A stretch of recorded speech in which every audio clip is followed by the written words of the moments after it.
그로 인해 우리 동지들을 빼앗. Hyewon memimpin pasukan pedang bersaudara setelah tuduhan yang mengarah ke kelompoknya. Mereka mengatur strategi untuk mencari tahu siapa dalang di balik pembunuhan bangsawan. Hyewon yakin jika semua ini berkaitan dengan masalah politik.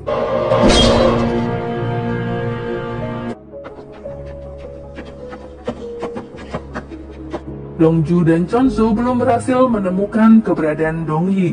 Sementara itu, orang suruhan Taesuk melaporkan jika ia gagal menghabisi Hyewon. 뭐라고? 놓쳐? 예. 오사기는 자기가 해치. 감사합니다, 마님. 소인 성주만 다해 열심히 하겠습니다. Seorang wanita kaya mengundang Dongyi ke rumahnya untuk meminta Dongyi menggantikan putrinya mengucap salam kepada para pejabat. 해주세요. 부탁드립니다, 마님. 이런 기회가 어디라고? 자, 이런 Awalnya wanita ini menyuruh Dongyi pulang setelah ia tahu Dongyi berasal dari kasta rendah. 야, 그냥 돌려보내거라. 아, 예. 마님, 비록 천리. 양인 중에 뽑는다 하지 않았느냐? 아, 예, 많이. 안 돼. 예, 마님. Tapi begitu ia mendengar cara dan kefasihan bahasa Cina Dongyi, wanita ini pun memberikan kesempatan. 쪽입니다. 기체후. Dongyi terlihat cantik menggunakan pakaian yang terbuat dari sutra, karena itulah mimpinya sejak dulu. 정말. Dongju bertemu adiknya yang saat itu sedang diikuti pria berpedang. 그럼 누구냐?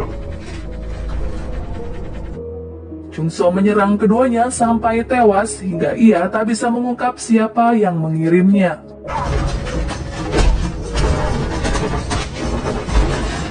당장 내 눈앞으로 끌고 와! 예, 나리. Polisi Seo memerintahkan untuk mencari tahu penyebab tewasnya Jung Hyuk yang diperkirakan melibatkan orang dalam. Ia mendapat laporan jika Hyewon dan putrinya belum bisa ditemukan karena rumahnya kosong. 데려오라 하지 않았느냐? 제가가 보이질 않습니다, 나으리. 조심히 열려있는가? Dongju menyusup perpustakaan kerajaan untuk menyalin suatu tulisan di buku. Ia hampir saja ketahuan jika tak dibantu oleh pekerja istana. 괜찮으십니까요? 그대 이놈! 큰일 날 뻔하지 않아? 다시 보게 되면 하나에 발과하거나. 예. Chungso melihat adanya papan pengumuman untuk mencari buron Hyewon dan Dongji dengan tuduhan telah menghabisi pengawal Jung Hyuk. 쫓다니, 자네 말을 아주 함부로 하는구만.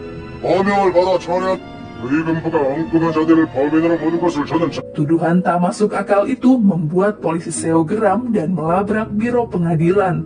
Ia menjamin pedang bersaudara tak terlibat dalam kasus tersebut. Polisi Seo yang awalnya sempat menuduh pedang bersaudara berbuat jahat, kini justru membersihkan namanya. 이는 검계의 소행이다.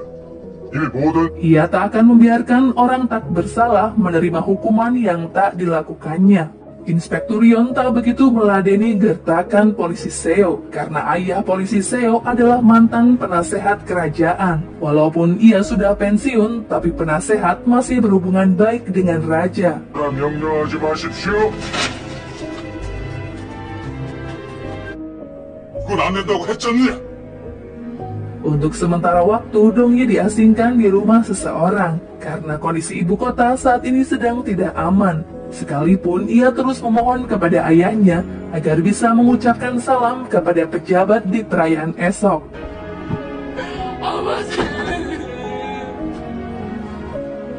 Fakta baru terungkap ketika polisi Seo membaca sebuah tulisan yang menguatkan adanya keterkaitan orang dataran selatan yang menghabisi kaum bangsawan. Polisi Seo akan mencarikan tempat persembunyian untuk Hyewon dan keluarga karena mereka kini menjadi incaran biro pengadilan. Namun Hyewon menolaknya. 도청에 첩자가 있는 듯하여 제 자신만큼 믿는 자이옵니다. Polisi Seo meminta bantuan ayahnya untuk memberitahu raja akan hal ini karena ayahnya lah orang yang paling raja percayai untuk mengambil keputusan. Ayah polisi Seo berencana menemui raja yang saat ini sedang berada di makam kerajaan. Hyewon berniat membawa Dongjae keluar dari ibu kota, karena setelah raja mengetahui kasus ini, dirinya akan dijadikan saksi, sehingga harus menyelamatkan nyawa Dongyi terlebih dahulu. Chunso tak menemukan Dongyi di kamarnya, karena gadis itu nekat kabur untuk mengikuti perayaan tahun baru. Dongyi belum mengetahui jika gambar wajahnya tersebar di seluruh pemukiman warga. 늦었다. 빨리 가. Hyewon mendapat surat dari anak buahnya yang isinya adalah perintah untuk menghabisi penasehat yang akan dikirim oleh seseorang di biro kepolisian. Padahal sebelumnya hanya dia dan polisi Seo yang mengetahui perjalanan ke makam kerajaan. Hyewon memerintahkan anak buahnya untuk mencari penasehat karena nyawanya kini dalam bahaya. 여기 달려있어. 누가 받을 상을 준비해뒀다. 예.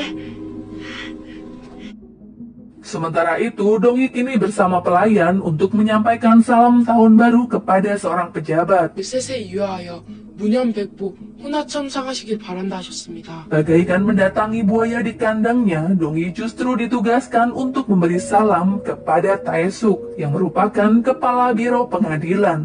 효원. 네가 정말 있어도 꼭 잡아야 한다. 알겠느냐? 예.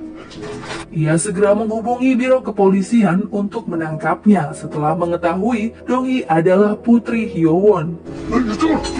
Dongyi menerima hadiah dengan makan daging tusuk yang sangat lezat. Ia terkejut melihat banyak polisi yang ingin menangkapnya. Dongyi lalu bersembunyi dan memanjat tembok untuk keluar dari tempat itu. 감히 잡아대 귀야 아시게 그것은 불경스러운 말이오.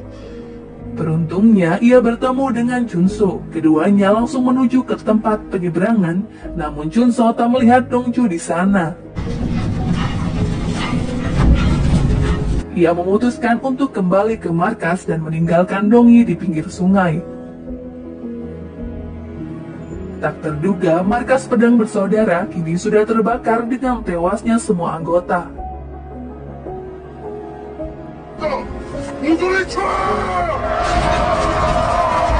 Hyewon dan kelompoknya justru masuk ke dalam jebakan setelah dia datang terlambat untuk menyelamatkan penasehat.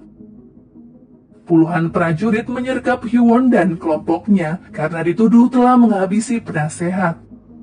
Hyewon tak ada pilihan selain menyerahkan diri. Semua itu karena adanya pengkhianat yang membocorkan rencana Hyewon kepada biro pengadilan. Polisi Seo tak percaya jika ayahnya tewas di tangan pedang bersaudara. Namun saat itu ia belum bertindak apapun karena belum memiliki bukti yang kuat.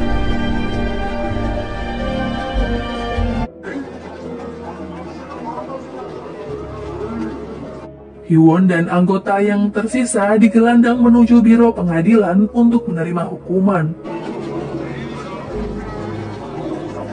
Di tengah perjalanan, Chunso tak bisa menahan kesedihan karena melihat ketua yang selama ini dia hormati kini hancur oleh fitnah yang keji.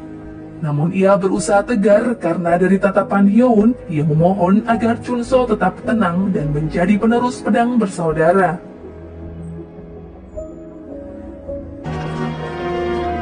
Dongyi masih di tempat yang sama menunggu Chunso akan menjemputnya. Ia menyesal karena telah mengabaikan pesan ayahnya. Ia terkejut setelah mendengar pasukan prajurit sedang membawa tahanannya. Dongyi tak menyangka jika ayah dan kakaknya saat ini terlibat masalah dan akan segera dieksekusi. Sekian video dari aku. Buat kalian yang suka, jangan lupa ya untuk di like, komen, dan subscribe. 어머니!